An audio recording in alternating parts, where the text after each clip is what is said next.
Salut les copains, aujourd'hui on se retrouve pour un nouvel épisode des Daily Recap Fontesque où j'analyse et où je fais un récapitulatif de mes séances. Et aujourd'hui, encore une fois, on va voir une séance haut du corps, volume endurance. Comme à chaque fois, vous aurez la version complète de la séance sur le Discord Fontesque. Si vous êtes intéressé pour rejoindre le Discord, ça se passera sur mon lien Ko-fi dans l'onglet Membership et vous aurez le lien dans la description. Sur ce, commençons. Déjà, comment je me sentais avant la séance? Je me sentais plutôt bien dormi, et surtout, j'étais très hypé à l'idée de faire cette séance. Je me languissais pas mal parce que c'est une séance d'un nouveau cycle. Donc dans l'épisode précédent, on a vu que j'étais en cycle dips, slingshot et strict curl en exos principaux. Et là, du coup, au bout de 2 semaines, vu qu'on est en périodisation concurrente, toutes les 2 semaines, hop, on passe d'un cycle à un autre. Et donc là, je revenais sur l'ancien cycle, où mes exos principaux sont donc des dips posés, mais en close grip. Donc un grip plus serré qu'à mon habitude, et les coudes bien serrés le long du corps, donc une variante plus difficile que les dips classiques. Et pour remplacer le strict curl, on a du wide sit curl, donc du curl partiel prise large. Toutefois, le deuxième exo de la séance n'est pas un curl, le deuxième exo de la séance, c'est des tractions supination très serrées. Mais on va voir tout ça ensemble du coup. C'est un des gros avantages de la périodisation concurrente, c'est que ça permet de garder le training fun et frais. Généralement, si vous aimez bien vos 2 cycles, c'est toujours super agréable de reprendre un nouveau cycle, de revenir sur les anciens exos, rebattre les PR, voir où vous en êtes, et aussi ça permet de changer un petit peu. Pendant 2 semaines, on a bien tabassé certains exos, et au bout des 2 semaines, hop, on change un peu, ça nous permet de faire un petit deload des structures, et aller faire des PR ailleurs. Donc généralement, quand on attaque un nouveau cycle, ça permet de rebooster la motivation, de maintenir une bonne adhésion à l'entraînement. Perso, c'est une des raisons pour lesquelles j'adore la périodisation concurrente. C'est justement que on se lasse pas. On fait pas le même mouvement pendant des mois, on fait pas le même mouvement à l'année. Et du coup, quel objectif j'avais pour cette séance? Pas d'objectif de charge ou de perf en particulier, juste faire le plus de PR possible, voir un peu où j'en suis. Généralement, quand je reprends pas une séance volume du corps, l'idée c'est de reprendre le cycle plus ou moins fort, selon comment je me sens le jour J. Si je suis fatigué, si je sens que c'est difficile, je reprends tranquillement, je fais de la prise de données, des faux PR. Si je me sens en forme, j'essaye de tout éclater. Côté dips, j'avais un peu en objectif, même si c'est quelque chose que je fais sur tous mes cycles, à toutes mes séances, de continuer d'améliorer un petit peu ma technique sur ce setup. Pour ceux qui ne le savent pas, avant, je m'entraînais dans mon home gym sur une station de dips assez basse, assez instable, où du coup je tenais les poids entre les genoux. Maintenant, c'est sur une station de dips haute, avec une box et avec les jambes tendues. Et donc, ça me demande un petit peu de temps pour m'accoutumer à tout ça, mais là, la technique commence à être assez constante, assez bonne. Les perfs progressent très bien.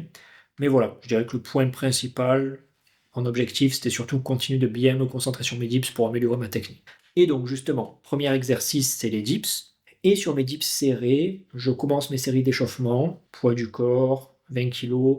Ce jour-là, je fais pas mal de séries d'échauffement. Souvent, j'aurais tendance à faire poids du corps 20 kg, 40 kg, 60 kg, et après on voit comment ça bouge. Là, ce jour-là, j'en ai fait pas mal. J'avais le temps, j'étais un peu en avance, mais surtout, je voulais bien me concentrer sur la technique. Donc 20 kg, 30 kg, 40 kg, 50 kg, 60 kg, 70 kg. Et à chaque fois, j'essayais d'être bien compact, de bien gérer mon excentrique, de bien rester en rétroversion, de m'enrouler juste ce qu'il fallait, donc pas trop, garder un petit peu de degré d'extension d'épaule, mais voilà, trouver le bon équilibre avec tout ça, avoir une bonne gestion des poids. Et pour le coup, pour une reprise de cycle, je me suis senti très à l'aise sur la variante. J'étais très bien techniquement, je trouve, sur les séries d'échauffement. La pose, elle était solide, je me sentais bien rigide. Et en plus, je me sentais assez fort. Et du coup, en combinant ces deux choses, une bonne technique et une bonne force du jour, les poids bougeaient très facilement. Donc, je peux vous mettre quelques séries d'échauffement que j'ai filmées. Donc, par exemple, à 50 kg, je rappelle, pour ceux qui ne le savent pas, que je fais environ 60 kg de poids du corps. Donc là, on se rapproche des 100% PDC sur cette série d'échauffements. Et là, pour le coup, très bonne amplitude, ça monte très facilement, la pose est solide, je me sens nickel à 50 kg. À noter que vous constaterez qu'en bas de la dips, ma ceinture est encore au-dessus des barres parallèles.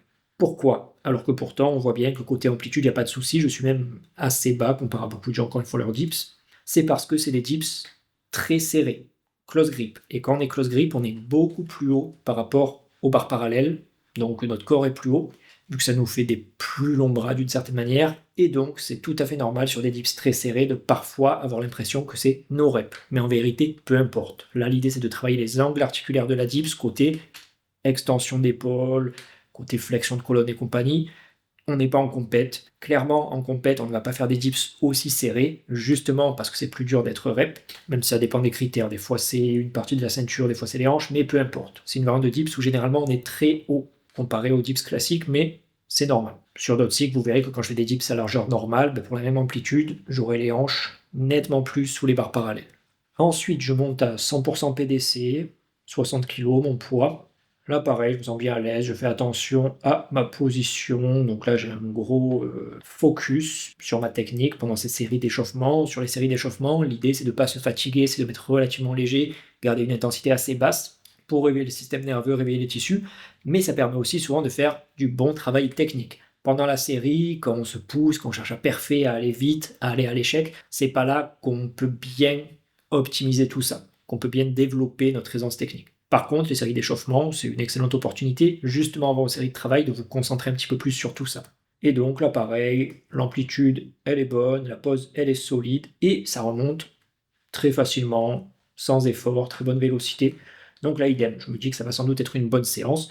Et du coup, je monte à 70 kg, donc là, je cherche pas à monter plus, vu que je suis en séance volume, ça sert à rien d'aller mettre très lourd, mais ça me permet de mettre plus lourd que mes séries de travail que je comptais faire derrière, et donc de profiter d'un bon effet de potentiation, un effet de boost nerveux. Quand je vais faire ma série à 70 kg, puis que je vais repasser sur ma série de travail, la première, je ne sais plus à combien elle était, peut-être 50 kg, ou 55 ou 45, je ne sais plus, ben ça va me paraître plus léger sur les premières reps. Et donc c'est ça l'intérêt, en plus de me permettre encore une fois de travailler un petit peu ma technique avec des poids un peu plus lourds, car c'est généralement là que ça a tendance à être un petit peu plus funky.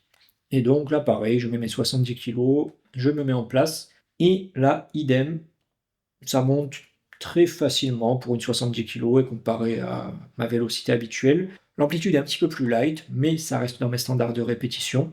Et là, pour le coup, je me sens très très fort. Donc si j'ai cette même forme, cette même aisance technique et cette même force à ma prochaine séance, intensité, force, donc la séance où on va mettre lourd, je suis très confiant pour aller battre mes 1, 2, 3 RM. Donc là, je sens vraiment que sur les dips, il y a quelque chose qui est en train de se débloquer techniquement et que ça va du coup se répercuter sur mes performances. Ensuite, vu que là, je me suis bien échauffé, je suis bien monté, j'ai fait ma série de potentiation, je me sens à l'aise techniquement, nerveusement, physiquement, je sors mon tableau de PR pour regarder justement mes anciennes perfs du dernier cycle et voir qu'est-ce que je peux aller battre. J'aurais sans doute pu aller chercher du volume à 57 kg, 56 kg ou 51 kg, mais en première série, pour reprendre le cycle, j'ai décidé de mettre un peu plus léger, donc de mettre 41 kg pour aller chercher des rep range justement un petit peu plus élevés. En plus, vu que c'est 30 kg en dessous de ma dernière série montante d'échauffement, je vais avoir un gros effet de potentiation, ça va me paraître très léger sur le début de la série. Et donc je me mets en place et je pars, ça bouge assez bien, je me sens à l'aise. Côté technique, c'est moins bien que sur les séries d'échauffement, le contrôle des poids est pas top, j'ai un peu du mal à dissocier, donc on voit que quand je remonte, j'envoie pas mal les poids vers l'arrière, mais par contre, côté force, vraiment aucun souci. Et à cette séance, vous verrez que très souvent sur la fin de série, mes dernières reps sont très rapides pour des dernières reps. Normalement, une fin de série, les reps elles sont censées beaucoup accrocher, alors que là, j'arrive bien à exploser, à sortir de ma pause, à maintenir une très bonne vélocité. Et assez souvent, si j'arrête la série, c'est plus pour un petit peu me préserver. Et c'est ce que j'ai fait sur cette série-là. Du coup, j'ai fait un PR de 1,5 kg avec de la marge. Pourquoi avec de la marge? Justement parce que je ne voulais pas trop pousser les choses, parce que j'avais envie de garder un peu de jus pour les autres séries derrière. C'est un choix stratégique selon les jours. Parfois, si vous sentez que vous pouvez encaisser peu de séries le jour J, vous pouvez décider de tout donner sur la première série. Et d'autres fois, si le PR vous convient, là c'était mon cas, 1,5 kg pour une reprise, c'est très bien. Vous pouvez aussi parfois ne pas forcément aller à l'échec total. Vous n'êtes pas obligé de faire du RPE 10 en méthode Fontesque et en périodisation concurrente, contrairement à ce que certaines personnes pensent. Avec cette méthodologie, vous pouvez aller à l'échec sur toute votre série ou pas du tout. Vous pouvez faire du RPE 8, 9, 7, 10, c'est au choix. Le principal, c'est de faire des PR. Que vous fassiez un PR RPE 7 ou RPE 10, c'est ça qu'on recherche. Donc, ça commence plutôt pas mal. Le groove et le contrôle des poids est un peu funky, mais le PR passe sans aucune difficulté. Et donc, en deuxième série, je baisse un peu les poids, je décide d'aller chercher des rep range plus élevés, et je me décide à tenter 32,5 kg pour de l'endurance, clairement, donc des rep range assez hauts. Et donc là, idem, je pars sur ma série, ça me paraît très léger, très facile. Là, côté groove, c'est mieux. Il y a une meilleure verticalité des poids. C'est pas parfait, j'ai un peu tendance à déplier de temps en temps, mais ça va. C'est pas trop mal techniquement. Mais là où je sens que je suis très avantagé ce jour-là, c'est surtout que j'ai pas mal de jus, j'ai pas mal de force. Les poids me semblent faciles à bouger, même quand justement la technique n'est pas bonne ou qu'il y a des perturbations des fuites énergétiques. Et là, pareil, je sens que ça commence à chauffer, donc je fais un peu de rest pause en haut pour récupérer. Et là, idem, ben avec un petit peu de rest pause, quand je relance des reps, elles ont une très bonne vélocité pour de la fin de série. Ce qui montre encore une fois que là, je ne me suis pas donné totalement à l'échec, il y a de la marge, et je vois que j'arrive de plus en plus à être très explosif sur mes dips, sachant que de base, c'est pas du tout mon cas. Et là, du coup, idem avec de la marge, je fais un très très bon PR, plus 2,5 kg et plus 2 reps. Donc ça, c'est vraiment très bien, surtout quand il y a de la marge. J'aurais sans doute pu aller chercher du plus 5 ou du plus 6 kg. Et donc, en troisième série, je décide de mettre 20 kg. Dans l'idée, je voulais essayer d'aller battre une perf à 10 kg pour faire un PR plus 10 kg, donc un énorme PR, doubler la charge sur rep range. Et donc, je me mets en place, je me lance. Et là, idem comme la série précédente, le groove il est pas mal, c'est bien dynamique, c'est explosif, la pose elle est bien marquée. Côté verticalité des poids, c'est pas trop mal, même si parfois j'ai un peu tendance à cambrer. Je manque un petit peu de ligne sur certaines reps, je suis un petit peu trop écrasé côté coude. Et là, je pense que j'ai un petit peu trop tiré sur ma série, j'aurais dû rest pause un petit peu plus tôt, je pense. Toutefois, là, vous verrez que idem, dès le moment où je rest pause, j'ai une excellente vélocité sur ma concentrique. Ça remonte très très très rapidement, même pour de la fin de série. Mais là, pour le coup, je fais de la prise de données, je n'arrive pas à aller battre cette perf, j'en étais assez loin. Et la prise de données que je fais, c'est un PR, mais c'est un peu plus bof. Sachant que j'aurais sans doute pu grappiller quelques perfs si le mental avait suivi, mais là, clairement, c'est le moins bon PR des 3 séries. Et enfin, je décide de terminer avec du très léger, sur de la haute endurance, donc je mets 1,5 kg seulement. Je me lance, et là, pour le coup, il n'y a pas de poids qui swing entre les jambes, c'est assez facile de maintenir les jambes à la verticale. Ici, évidemment, il est pas aussi léger. Généralement, c'est un peu plus un test de mental, un peu plus un test d'endurance. Ça fait un petit finisher sympa, on va dire. Et là, pareil, j'ai pas poussé autant que ce que j'aurais pu, je pense, mais ça cramait beaucoup. J'avais plus trop la foi de pousser aussi loin. Et donc là, pareil, j'ai fait une prise de données, mais qui est un petit peu de la sous-perf. Donc il me manquait 4 reps pour faire un vrai PR. Donc là, pareil, les 2 dernières séries qui sont un petit peu bof. Les 2 premières séries qui sont très bien. Avec le recul, j'aurais peut-être dû me donner un petit peu plus sur mes 2 premières séries. Comme d'hab, à l'entraînement, on fait des choix, on fait des petits paris. Parfois ça paye pas, mais c'est ok parce que malgré tout, sur 4 séries, on a quand même fait 4 PR, 2 très bons PR, des vrais PR d'une certaine manière, et 2 prises de données un peu plus bof, mais qui rentrent quand même dans le tableau. Donc malgré tout, une bonne reprise de cycle pour les dips. Ensuite, je décide de passer sur mes chin-up, traction supination, close grip, mes close grip maximum, donc mes 2 mains qui se touchent, et double posée, une pose en bas, une pose en haut. Et la pose en haut, c'est pas manteau au-dessus de la barre, c'est compression complète, donc la barre contre la poitrine. Variante très difficile, beaucoup plus challengeante que les tractions supination classiques, mais une variante sur laquelle je suis très très très à l'aise techniquement. J'arrive super bien à groover, j'arrive super bien à gérer ma trajectoire, très différente de mon aisance sur les dips. Donc aux dips, j'ai un peu plus de mal sur les tractions, surtout sur ces tractions-là, extrêmement à l'aise. Et donc là, pareil, je fais mes séries d'échauffement, poids du corps, 10 kg, 20 kg, 30 kg, 40 kg. Et pour le coup, ça monte bien, bonne vélocité, je me sens pas super fort, ni super faible, je me sens moyen. Je sens que, même si ma vélocité est assez équivalente aux autres jours, je sens pas mal déjà de fatigue, côté un peu abaisseur de l'épaule, dorsaux. Il faut savoir que les dips travaillent les abaisseurs de l'épaule pour maintenir la dépression, et parfois ça peut faire des petites interférences avec les tractions, notamment quand on fait des hauts rep range. Et là je sentais que j'avais déjà un petit peu mes dorsaux préfatigués, mais ça m'inquiétait pas particulièrement. Je pensais être capable d'aller PR malgré tout. Mais voilà, je ne me sentais pas à 100% de mes capacités non plus. Dans tous les cas, je sais que sur une reprise de cycle en volume, il y a toujours des PR à aller chercher en se creusant un petit peu la tête, même si on n'est pas en forme. Donc j'étais vraiment pas inquiet. Et donc sur la première série, je décide malgré tout de mettre relativement lourd pour une séance volume et mettre 33 kg. Donc ça montrait que malgré tout, j'étais assez serein, sachant que je suis juste monté à 40 kg en échauffement, donc guère plus lourd que ça, l'effet de potentiation est assez faible. Les 40 kg, ils bougeaient pas trop mal, j'aurais peut-être pu monter à 50 kg, mais je me sentais pas. Et donc je pars sur ma série, ça grind assez rapidement je prends du rest pause, mais assez serein, je sentais que je pouvais avoir la perf, ce qui fait un PR de 0,5 kg comparé à la dernière fois, ce qui n'est pas exceptionnel, ce n'est pas très bon, mais c'est un PR normal. 0,5 kg sur 33 kg, c'est une variante où on met relativement peu de charge, c'est OK. Ensuite, en deuxième série, je décide de mettre 22,5 kg, et là pareil, c'est assez similaire, ça enchaîne pas trop mal, assez rapidement ça commence à bien brûler, donc je prends mon rest pause, sur les dernières reps ça accroche un petit peu, mais j'arrive sans trop de mal à faire le PR, qui pour le coup n'est pas un très bon PR, celui-ci c'est de la prise de données. Donc c'est un PR qui est cohérent, c'est une perf que je n'ai jamais faite auparavant, mais vu les autres perfs dans le tableau, elle aurait pu être un petit peu mieux.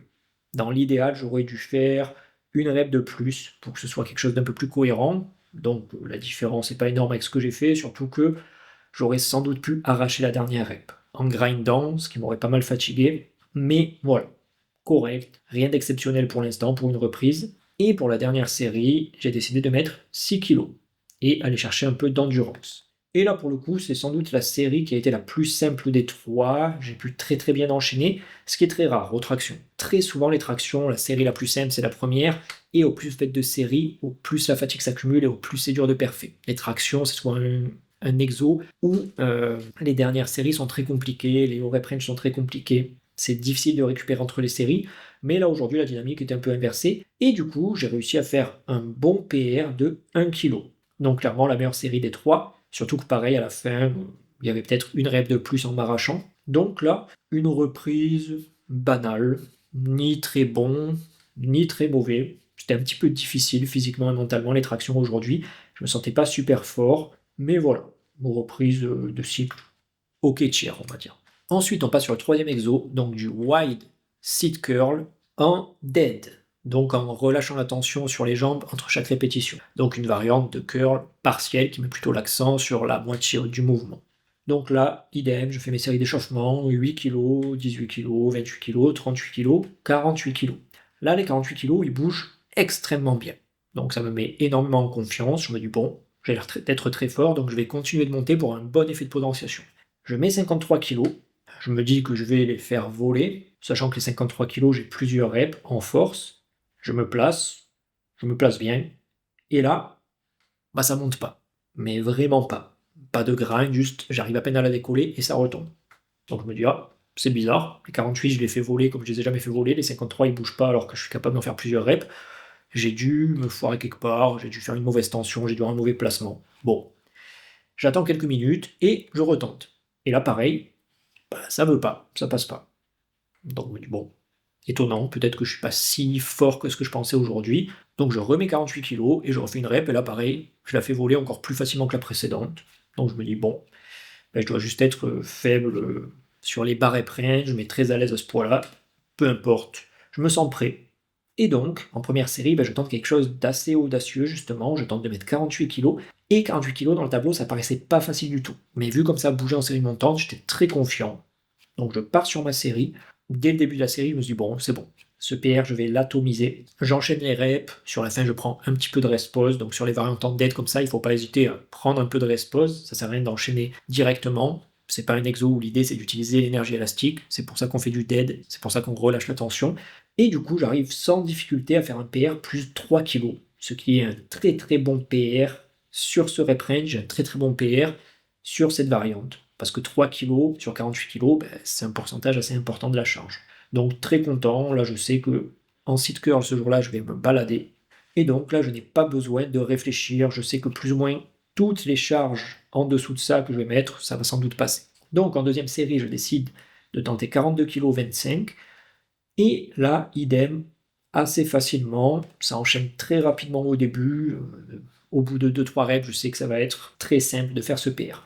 Et donc, je fais encore un bon PR de 1,75 kg. Et enfin, pour ma troisième série, je décide de mettre 35,5 kg pour aller faire de la grosse endurance. Et là, pour le coup, au début, ça enchaîne, mais rapidement, je commence à sentir la fatigue arriver. Donc, j'ai dû prendre pas mal de rest pause assez tôt dans la série. Ça a été un peu plus déplaisant, mais malgré tout, j'ai atteint l'objectif et j'ai réussi à faire encore une fois un très bon PR de 2,5 kg.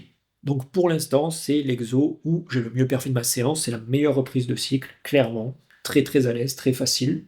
Mais on n'a pas fini. En ce moment, sur nos cycles, que ce soit le strict curl dans le cycle A ou le wide sit curl dans le cycle B, on fait pas mal de volume. Et donc, sur ma deuxième série, je décide de passer sur du hold. Cette fois-ci, pas du hold to rep, donc juste tenir la barre le plus longtemps possible à la parallèle, donc dans la partie difficile. Et ici, idem, je tente de faire quelque chose un peu audacieux avec 35,5 kg en endurance, donc des holds bien longs. Et là, idem, dès que je me lance, c'est assez déplaisant. Ça tire un peu côté, poignet, biceps rapidement dans le hold. Mais pareil, je me sens assez rigide, assez serein. Et donc, j'arrive sans difficulté à faire une très très bonne prise de données. Donc, en fait, il n'y avait pas de perf à battre dans cette zone, c'est pour ça que c'est de la prise de données. Mais, comparé à ce qu'il y a en dessous, c'est très bon. Donc, j'ai 7,5 kg de plus que les perfs qui sont en dessous et qui sont juste 10 secondes de plus de temps de hold. Je ne sais pas si vous avez la notion, mais en gros, c'est un énorme PR. Donc là, idem, très bon. Et après ça, je décide de terminer avec un petit peu de very wide sit curl, donc du sit curl très très très large, à la barre droite. Donc une variante un petit peu bizarroïde, mais qui est sympa. Et là, idem, je décide de tenter un très bon PR. Donc je mets 38,5 kg sur la barre en endurance. Et j'arrive à faire sans trop de difficulté, avec un peu de rest-pause, un PR de 1 kg et de 2 reps. Donc un très bon PR. Et j'étais à une répétition de faire un PR de plus 4 kg. Et on arrête là pour le sit curl. Sit curl, très très bonne reprise. On pourrait difficilement faire mieux. Très satisfait pour cet exo. Là, ça y est, j'ai fini avec mes 3 exos principaux, un peu les 3 exos où on prend le plus de temps dans la séance. Et maintenant, c'est le temps de passer à tout le reste. Donc, je vais à l'autre bout de la salle pour faire un petit peu de machine. Donc là, je me suis mis de la chest press sur une machine qui, grosso modo... Voilà, c'est tout pour cette partie gratuite de cet épisode de Daily Recap. Si vous souhaitez voir l'épisode au complet ainsi que plein d'autres épisodes, ça se passe sur le Discord Fontesque, comme dit en début de vidéo. Et sur ce, je vous dis à bientôt pour de nouvelles vidéos.